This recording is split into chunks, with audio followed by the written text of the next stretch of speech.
Let's start otology. So we know ear anatomy. Once let us revise it in faster way. You know this is the pinna and the external ear. This is the external auditory canal. So pinna with external auditory canal forms the outer ear, whereas even of course tympanic membrane forms the outer ear. Coming to the middle ear, you have your three small bones: stapes, incus, malleus, and along with that you have air-filled space bones, nothing but ossicles, and these ossicles can conduct and amplify sound from the tympanic membrane to the inner ear. So in the inner ear you have snail-shaped structure called cochlea, and also you have basilar membrane which vibrates according to the sound waves, and this vibration is transduced by some specialized hair cells, and this hair cells conduct this sound to the auditory nerve, and this auditory nerve takes it to the brainstem, and from the brainstem it goes to the vestibulocochlear nerve and finally to the brain, especially I think in the temporal region, so you get the hearing sound. So this vibration of the sound on the basilar membrane has some specificity that is called tonotopy. So if low frequency sound is heard, especially at the apex near helicotrema, it's wide and flexible. The high frequency sound is heard at the base of the cochlea, which is thin and rigid. Okay, and if you have hearing loss, it is divided into conductive hearing loss and sensory neuronal hearing loss. In conductive hearing loss, the sound waves are not converted to nerve signal. So here the problem is not with the tympanic membrane or anything, just the sound waves are not converting to nerve signals. So there's obstruction by either wax or because of some otitis media like infection or some otosclerosis like this overgrowth of stapes. The stapes bone is getting so much bigger, so because of that you may get conductive hearing loss. The sensory neuronal hearing loss is actual ear problem, like you have cochlear disease or you have some nerve failure, or you have some cancer in nerve like acoustic neuroma, or there's vestibulocochlear nerve cranial nerve damage. So here there's an actual problem in sensory neuronal hearing loss which is more dangerous, whereas conductive hearing loss is not a problem. You can just remove the wax, or you can just clear the infection in the ear, or just you can see why the stapes has overgrown and let it make smaller. But the sensory neuronal hearing loss is the main problem here. Okay, now coming to otitis externa and media. So name itself you can see otitis externa means the inflammation. It's in the external ear, like either in the pinna or in the external auditory canal. Okay, mostly it is in the external auditory canal, and the organism which is causing this is pseudomonas, and this is exposed mainly to the people who are swimming. So swimmers here, it is called swimmers here. There's either trauma or occlusion because of some hearing aids, people who use hearing aids. So this presents with otalgia, that is severe pain in the ear, and this worsen with ear manipulation, pruritus, so much hearing loss, discharge. There's also an important malignant necrotizing otitis externa which is more dangerous, like it is invasive infection causing osteomyelitis, complication of otitis externa seen in older patients with diabetics. Here also the severe otalgia, otorrhea, and physical exams to granulation tissue, like because now it is in a healing stage. Now coming to otitis media in the name itself you can see in the middle ear it is inflammation of middle ear because of mainly Haemophilus influenza, Streptococcus pneumonia. If you see, these are the organisms affecting mostly our lungs, because here in the middle ear there's a lot of watery like conditions, these are getting affected or getting attracted towards us, like Moraxella catarrhalis. This is associated with eustachian tube dysfunction, because the middle ear is connected to our mouth by means of eustachian tube, so even that may get affected. So this will promote the bacterial overgrowth of upper respiratory tract seen in children less than 2 years. So they may present with fever, otalgia, hearing loss, and if you physically examine their ears you'll see bulging erythematous tympanic membrane which is ready to rupture. So what is mastoiditis? Actually, what is mastoid bone? It's just back of temporal bone. So if this gets infected because of infection in mastoid process, then it is having a complication of acute otitis media due to continuity of middle ear cavity with mastoid cells. So actually our middle ear is in continuation with mastoid cells, so the infection from middle ear can easily pass to mastoid bone and even it can get inflamed. So this is presenting with post-auricular pain. So back of the ear you get pain, redness, swelling, and also sometimes this may go to brain and cause brain abscess.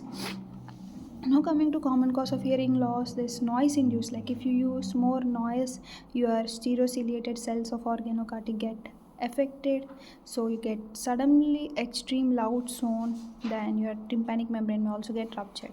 Next, coming to presbycuspis. In the name itself, you can see presby means aging related hearing loss. Either it can be bilateral or symmetric sensory neuronal hearing loss because of destruction of hair cells in the base of the cochlea.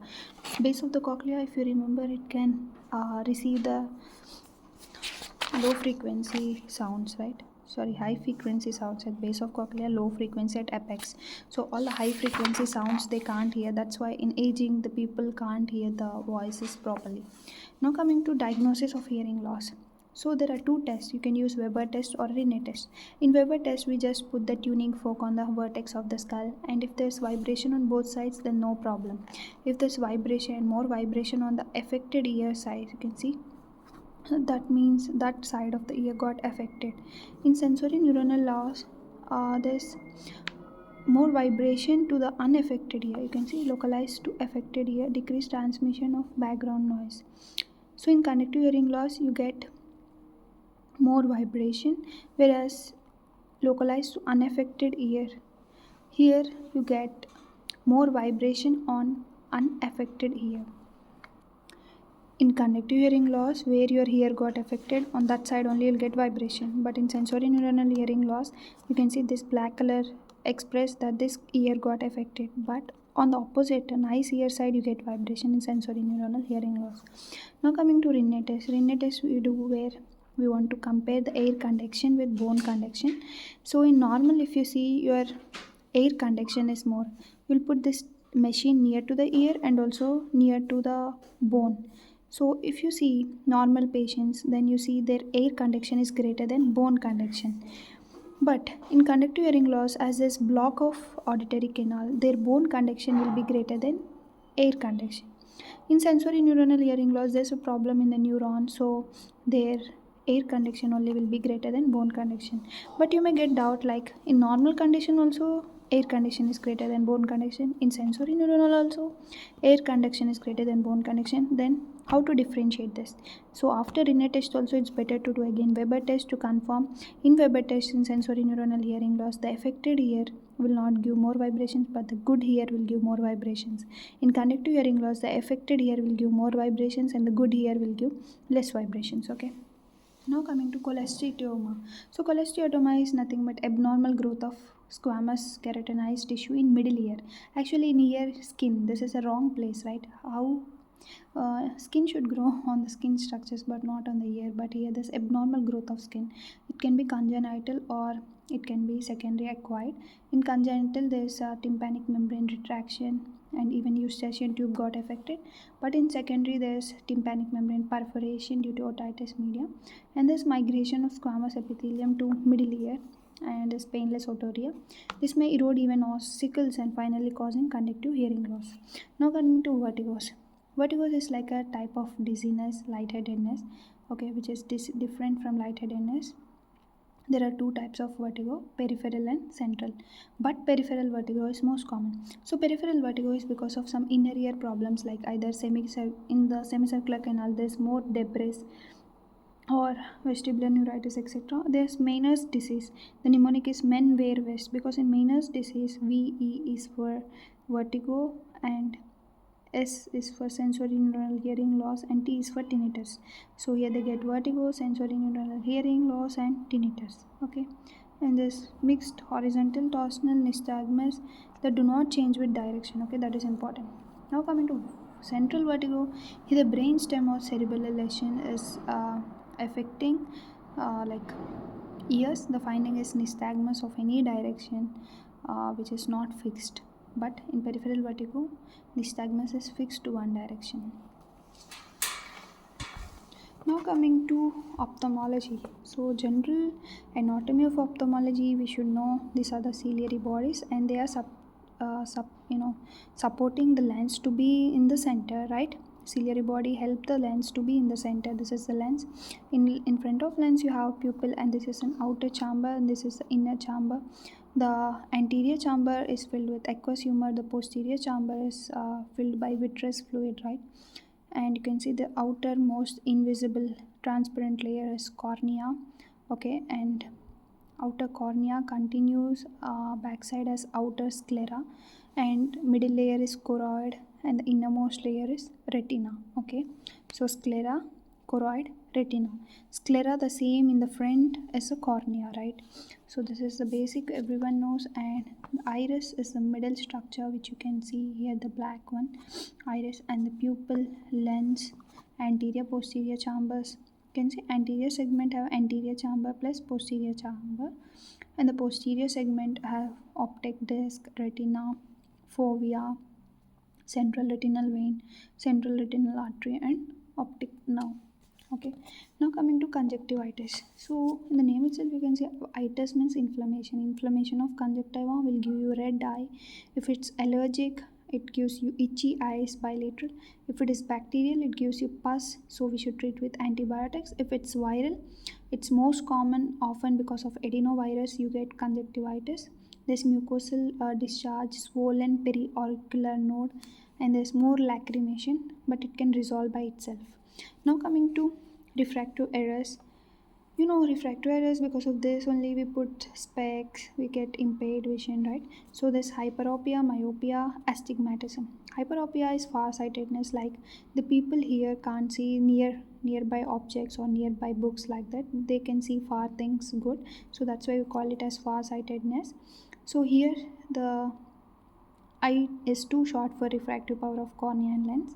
So the light is focused here behind retina. Light is going and falling back of retina, not on the retina. If the light falls on the retina, you can see the clear image, image clearly. But here the light is going and falling back of retina. So here the vision should be corrected by using convex lens, so that the light will go and fall on the retina. In myopia, the problem is nearsightedness. That is, they can see the near objects clearly, but they can't see the far objects clearly, right? So here the problem is the eye is too long for refractive power of cornea and lens. That is, here the light is going and falling in front of retina. It is not falling on the retina. So here we should use concave lens, so that it's diverging. It will go and help the light to fall on the retina. Astigmatism is abnormal curvature of cornea. Here the cornea curvature is wrong, so they have different refractive power at different axes. So we should correct this with cylindrical lens. Now coming to lens disorders. So presbyopia. Whenever you see the word presbyo, you should understand that it's an old age. In old age, the lens elasticity is decreased, right? So because of this, the patient use reading glasses so that they can see or magnify objects clearly. And the cataract. Cataract is also age related, but also because of alcohol, smoking, all those habits also you may get cataract earlier.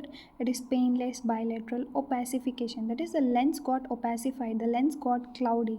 So because of this, the people are not able to see clearly, and even some who are in excessive sunlight, or they're using steroids for longer time, or they have diabetes, trauma, infection, all these are risk factors. Congenital refractors are like classic galactosemia, galactokinase deficiency, trisomies, torch infections, Marfan syndrome, Alport syndrome, myotonic dystrophy. In Alport, if you remember, can't see, can't pee, can't hear a bee, right? Myotonic dystrophy. So here the treatment is surgical removal of lens and replace with artificial lens. Very simple. Now coming to lens dislocation. Here the problem is this is also called ectopia lentis. There's displacement or malposition of lens. Lens should be actually in the center, supported by ciliary suspensory and ciliary ligaments. But here the problem is the lens has misplaced its position because of trauma or because of some diseases like Marfan and homocystinuria. So now let us learn aqueous humor pathway. So the aqueous humor begins from the ciliary body. You can see the ciliary body, especially there's a non-pigmented epithelium on ciliary body which produces the aqueous humor, and this aqueous humor passes above the lens, passes above the iris, and finally it can drain into two waves. One is trabecular meshwork pathway, or also other one is uveoscleral outflow pathway, but majority of this aqueous humor goes through trabecular meshwork pathway. One more thing, this aqueous humor can be reduced by using beta blockers like timolol, or by using alpha 2 agonists like brimodin, or by using carbonic anhydrase inhibitor like acetazolamide. Acetazolamide, we use it even for the PCT as an diuretic, right? So this is ciliary body. Now coming to this drainage. So the fluid which is passing here can go either into trabecular pathway or to uveoscleral pathway. 90% goes to trabecular pathway. Like you can see here, it will pass through trabecular meshwork next to canal of Schlemm, from there to episcleral vasculature. So this is the pathway, and finally they will mix in the blood. So here it will increase with M3 agonist like cabacol, pilocarpine can increase the absorption of this fluid. Next, uveoscleral outflow is drainage to uvea and sclera directly. This can be increased by using prostaglandin agonists like latanoprost and bimatoprost. Now coming to iris. Iris have a dilated muscle which is alpha 1, sphincter muscle M3. Lens is suspended from ciliary body by zonular fibers and muscular fibers in ciliary body, which can affect the lens shape and position. So two fibers, zonular and muscular. Now let us discuss about glaucoma. So glaucoma is an optic neuropathy where there's vision loss. First there's peripheral vision loss, next there's central vision loss. Okay, this is because of increase in intraocular pressure. So it's either primary or secondary, either by uveitis or glucocorticoids. So if you do fundoscopy, you can see optic disc is getting cupped. So this is the diagram where you see the cupping of optic disc, then you can confirm glaucoma, or either there's thinning of outer rim of optic disc. So in glaucoma the problem is in optic disc. Either the optic disc will be cupping or the outer rim of the optic disc will become thin. So treatment is just to lower the intraocular pressure. So that's why for glaucoma we use loop diuretics so that we can decrease the intraocular pressure, right? So there's two types of glaucoma: open angle glaucoma and angle closure glaucoma. So first let us see open angle glaucoma. Here the anterior chamber angle is open. It's normal, okay? You can see here the anterior chamber angle is open, but this is normal in, but this is most common in US, associated with increased resistance to aqueous humor drainage through trabecular meshwork. Like here the drainage is not normal, even though it's open, there's increased resistance to drainage. So risk factors is age, race, especially black population, family history, diabetes. It can be asymptomatic or sometimes you can discover it incidentally. Now coming to angle closure, this is dangerous type and it's an emergency type. Like here the angle of glaucoma is closed so that the aqueous humors is not able to drain out. So the intraocular pressure is raising up in the posterior chamber and it will go to iris, and this iris will get pushed against cornea and finally obstruction of all drainage pathway. So this is very chronic, asymptomatic and may develop into some dangerous problem. Next, coming to acute angle closure glaucoma, it's complete pupillary block angle closure. So there's rapid rise in intraocular pressure and severe eye pain, conjunctival erythema, redness, sudden vision loss, halos, headache, dilated pupil, nausea, vomiting, everything may form. So this headache, half dilated pupil, it's an ophthalmic emergency which requires immediate management to prevent blindness. So this is glaucoma. So glaucoma is nothing but the problem of aqueous humor drainage. If it will not get drainage or if it will get closed, then there's rise in intraocular pressure and you may get glaucoma. Now let us discuss retinal disorders. So this first one, age-related macular degeneration. So this degeneration of macula. Actually, what is macula? It is a center area of retina. So if you lose this, you will lose the central vision, which is called as scotoma. It is of two types, dry type and wet type. Dry type is most common because there's decrease in vision with subretinal deposits. There are deposits in the retina. You can see this diagram, subretinal deposits. Wet is rapid decrease in vision because of bleeding to choroidal neovascularization. This new blood vessel which is leaking and that is leading to wet. That's why it's wet. And this is also called metamorphosia. Next, coming to diabetic. So the people who have more diabetic, like they have hyperglycemia. So because of this, their retinal vessels get occluded. So it is of two type, non-proliferative, proliferative. Non-proliferative is most common. There are microaneurysms, there's hemorrhage, cotton wool spots, hard exudates, and this is leading to vision loss, mainly in macular edema. Proliferative is retinal neovascularization. There is new blood vessel which is forming because of hypoxia, and this new blood vessel may cause vitreous hemorrhage and retinal detachment. Now coming to hypertensive retinopathy. Because of hypertension, you may get retinopathy because spasm, sclerosis, fibrinoid necrosis may happen, and that will lead to arteriovenous nicking, aneurysm, hemorrhage, same again, cotton wool spots. So this may cause papil edema, hypertensive emergency. So hypertensive emergency, we should immediately treat it, otherwise even eyes may go.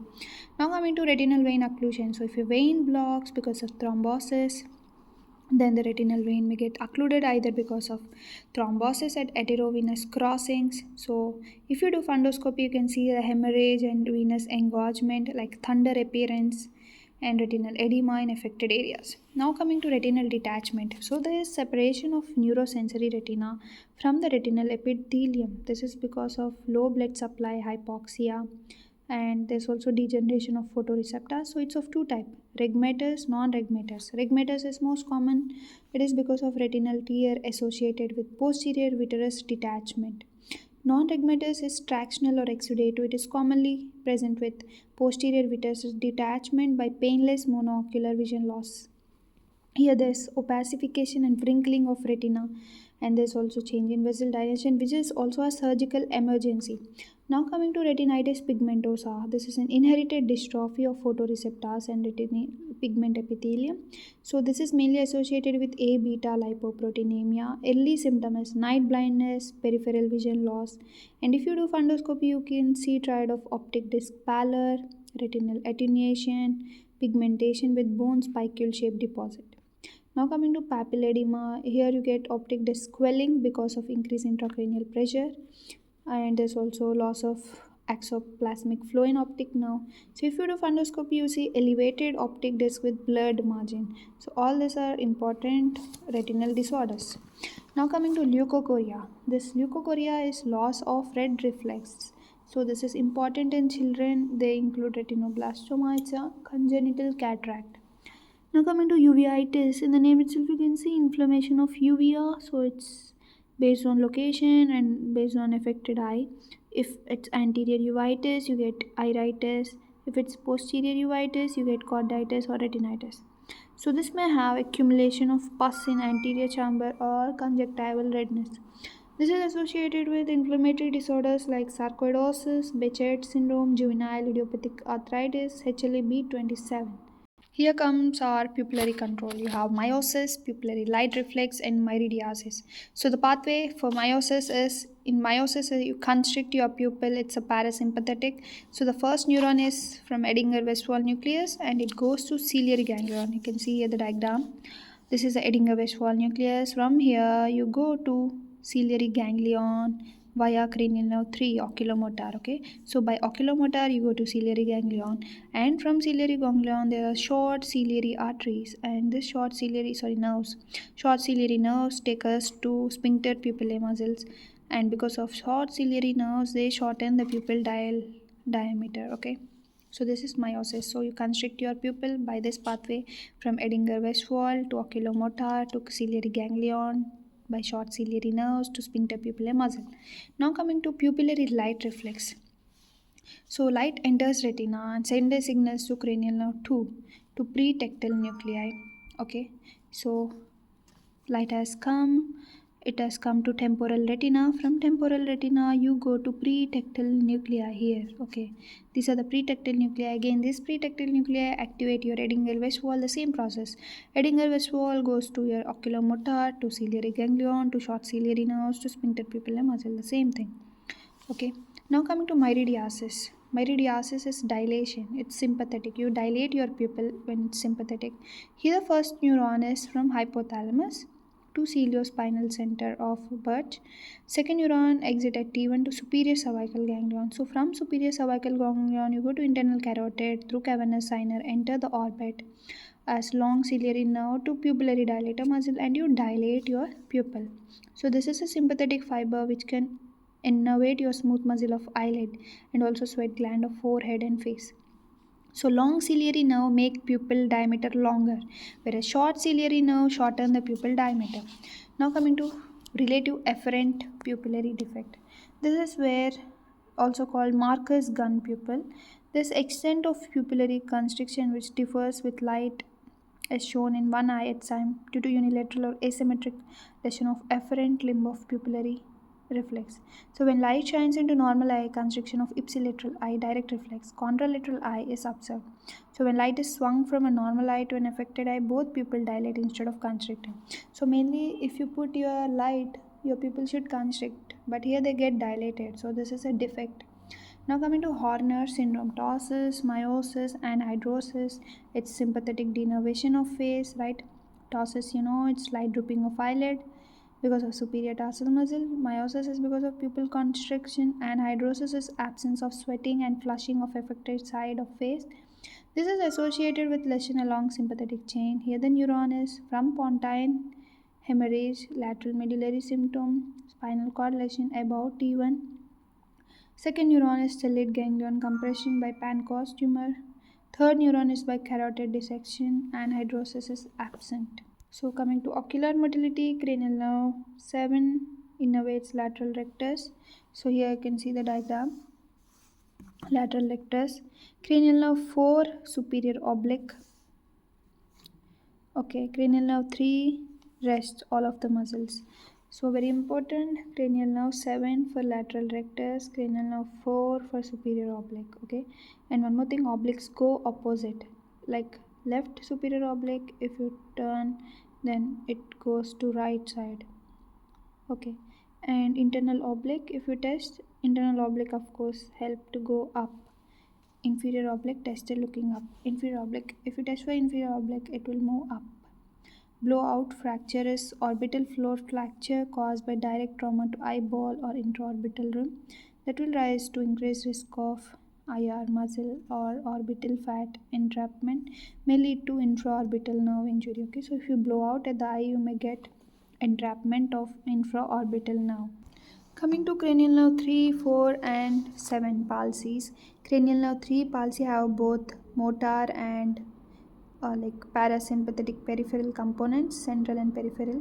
So common causes because of ischemia, the pupil will spare and affect motor fibers are affected more than parasympathetic fibers. Uncal herniation will lead to coma, PCOM aneurysm, sudden onset headache, cavernous sinus thrombosis, proptosis. It may involve cranial nerve 4, 5, 6. Midbrain stroke may cause contralateral hemiplegia. You can see this is a motor output to extraocular muscle. This may affect primarily by vascular disease, diabetes, glucose sorbitol due to decreased diffusion of oxygen, nutrients to inferior fibers. So this is important. Toss is down and outward gaze. If parasympathetic output is affected, you get blow pupil often with down and outward gaze. Cranial nerve 4 damage. It's very simple. Yeah, 4 supplies to superior oblique. So if cranial nerve 4 goes, the pupil is higher in affected eye. There will be head tilt to contralateral and affected eye. Can't see the floor with cranial nerve 4. Okay. Cranial nerve 6 damage. 6 usually supplies affected eye is unable to abduct. 6 supplies lateral rectus, right? So if no lateral rectus, you're unable to abduct, and this is displaced medially in primary position of gaze. So visual field defects you should see according to the diagram. The first one is right anopia. This you can see bitemporal hemanopia. This is left homonymous hemanopia. This is left upper quadrantopia. This is left lower quadrantopia. This is left hemanopia with macular sparing. This one is central scotoma. Okay, and if ventral optic radiation get affected, Mayer loop, you get lower retina loops around inferior horn of lateral ventricle. If dorsal optic radiation, you get superior retina take shortest path via internal capsule. So coming to cavernous sinus, it is collection of venous sinus on either side of pituitary, either from blood from eye, superficial cortex, all come to cavernous sinus, and from cavernous sinus they go to internal jugular vein. So cranial nerve 3, 4, 5, 6 plus postganglionic pupillary fibers all pass through cavernous sinus. So cavernous portion of internal carotid artery is also here. So if you get cavernous sinus syndrome, you get variable ophthalmoplegia, corneal centration will decrease, Horner syndrome you get decreased maxillary centrations, and secondary to tumor mass, carotid cavernous fistula, cavernous sinus thrombosis related to infection spread due to lack of valves and dural venous sinus. So internuclear ophthalmoplegia is like medial, because of medial longitudinal fasciculus which got damaged. They have pair of tracks like cranial nerve 6 and cranial nerve 3. So both should coordinate for the horizontal movement of eye. So they're highly myelinated and so can communicate quickly and move at the same time. So if there's some lesion, then either unilateral or bilateral, actually seen in multiple sclerosis and stroke. For example, you take this lesion in medial longitudinal fasciculus, then you get internuclear ophthalmoplegia, where there's a horizontal gaze palsy. There's lack of communication between cranial nerve 6 nucleus, so it activates ipsilateral lateral rectus, and contralateral cranial nerve 3 nucleus does not stimulate medius rectus to contract. Actually, it should work, then it will contract. It's not working, so it will not contract.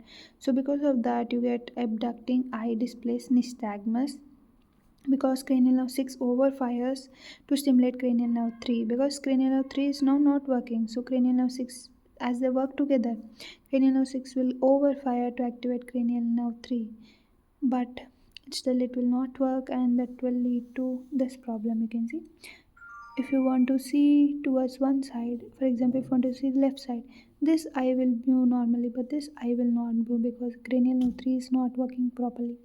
So this is called internuclear ophthalmoplegia. You can see here MLF in multiple sclerosis. When looking left, the left nucleus of cranial 6 fires, which contracts left lateral rectus and stimulates contralateral right nucleus of cranial 3 to contract the right medial rectus. Okay, so that happens, but still it will not work, and that will lead to this problem. So the directional term refers to the eye that is unable to adduct. Okay, like if we say right INO, means ipsilateral adduction failure. Okay, ipsilateral adduction failure.